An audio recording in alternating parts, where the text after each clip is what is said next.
She's very funny. She performs down in LA. She has her own podcast. She's great. Everyone please applaud for Louise Palanker, everybody.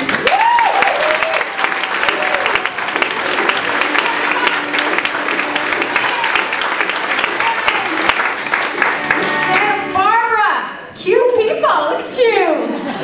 Cutest! Did you look at each other? Oh my god, you are! Shut up! Shut up! You are! I can't stand that. You guys are so cute. I know I'm adorable now, but as a kid, guys,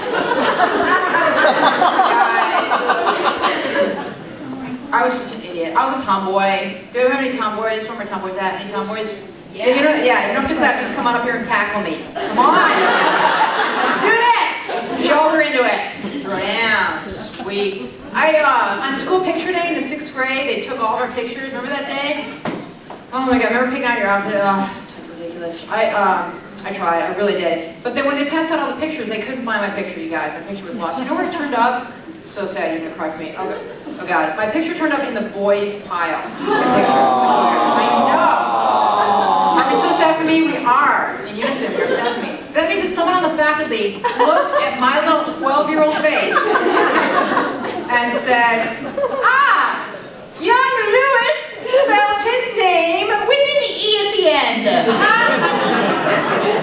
He must be French." Yeah, almost. She is sobbing softly at her locker, wearing boy pants, hugging her little football. So weak for little BC. Awesome.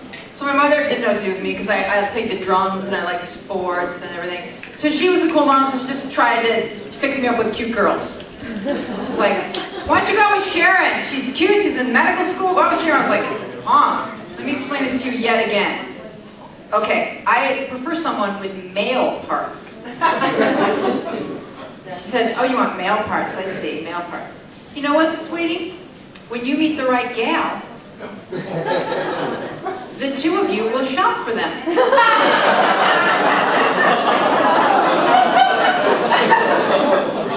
I know. Do you know my mom? So awesome. What are you guys chatting about? Oh, they're ordering. Okay, wonderful. So here's the good news: is my brother turns out to be gay. So we are holding up our end of the rainbow. Thank you very much. Taking part. My brother's gay. Here's how I found out my brother's gay. Walked in the room. He's reading one of those relationship books. You guys have all read them. You all seem really enlightened here at the end. Of course you do. I've seen you down at the Borders. You're down in that relationship aisle. I've seen you down there. With your hot chocolate. Who hasn't done that? My brother was reading this book. He was reading a book entitled Men Are From Mars, Men Are From Mars. So I was like, "What's up, Craig? Are you gay?" He looks at me, he goes, "I don't know, I'm confused." So I asked the guy in bed next to him, "Yeah, any thoughts, Bucky? Anything?" Bucky's like, "Yeah, he seems pretty gay. Now get him off me." So I got out the hose. You're going to want an indoor hose in the event of a gay brother. I love my brother. He's awesome. He's cool. So I want to be more feminine. I was thinking about getting the fake breasts. I know they don't have any, those here. I haven't seen them. But I'm only going to get the fake breasts when they start making them out of the Tempur-Pedic memory foam material, right? Because that would be so cozy, wouldn't it?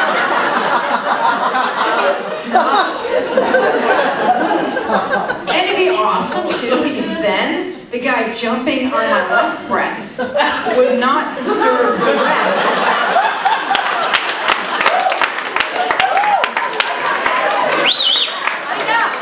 So how hetero am I now? Foam breasts. 2 men in foam breasts. That's me.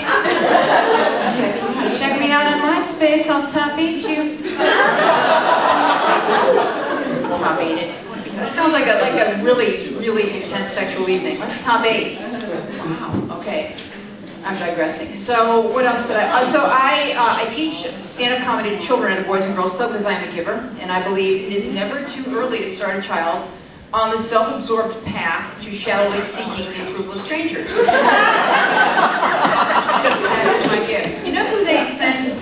comedy classes, all of the like most messed up kids, like on like, you know, like kids that they think would benefit from the cathartic process of stand-up comedy, like send Crystal to stand-up comedy. She's a mess, send her to stand-up comedy. It's like Crystal is a mess. She's 15 years old, she's on a delicate balance of meds. They give her this semi-glazed expression. You guys have seen Crystal, she's this girl.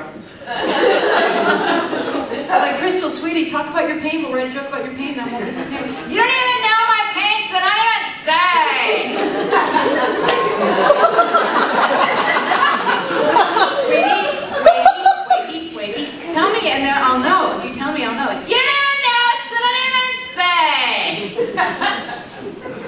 I need for you to tell me, honey, and then I'll know. All right, I'll tell you, but you're gonna be sorry. I cut myself with razor blades. Okay, are you happy? It's like, yikes! Wow! Ow! But I recovered quickly, and I had this to say. I said, "Here's a joke for you, sweetie. You could go, hey, one day I accidentally shaved myself cutting."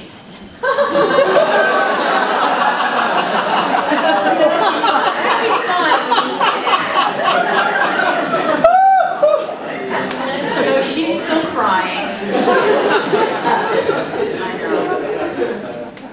We had this one little girl. You give a child a microphone and just like all of their like dark secrets come spilling out through the aid of amplification. It's the weirdest process. Give a little microphone to a little 6-year-old girl. She stands there in the middle of the classroom. She says this. Okay, it's like sad because like my daddy shot my mommy and now my mommy's dead and my daddy's in prison. It's like, wow. I said, honey, sweetie, angel, you are not very funny. I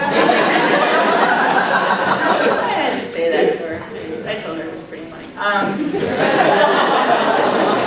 So I was a really dumb kid, and if we established that, I didn't know anything about sex, okay? And remember that like 6th grade field trip where you have to lay in a filthy bunk and listen to the girls talk about sex? Remember that? And then you take a nature hike and lay in this filthy bunk and listen to it's terrifying. Okay, so I'm laying on my filthy bunk and the girls are saying that after you start getting your period, then you can get pregnant. So I'm panicky because I've just started getting my period. I'm panicky. And then they start to talk about how like something floats out of the boy and into the girl and then you get pregnant.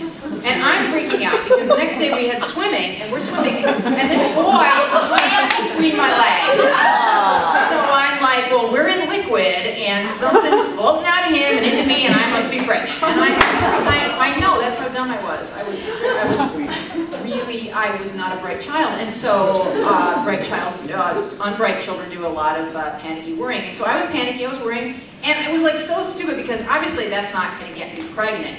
What would have gotten me pregnant was later on when he pinned me up against the pool steps and raped me. That's probably what would have made. At least that's what I tell my daughter. Chlorine, I tell her.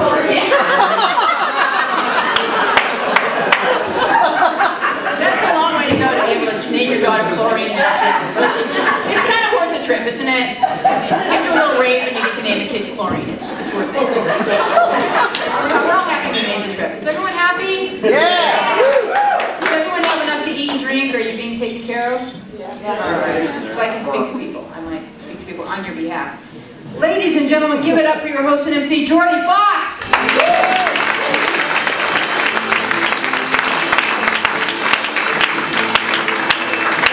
Louise Palanker, everybody.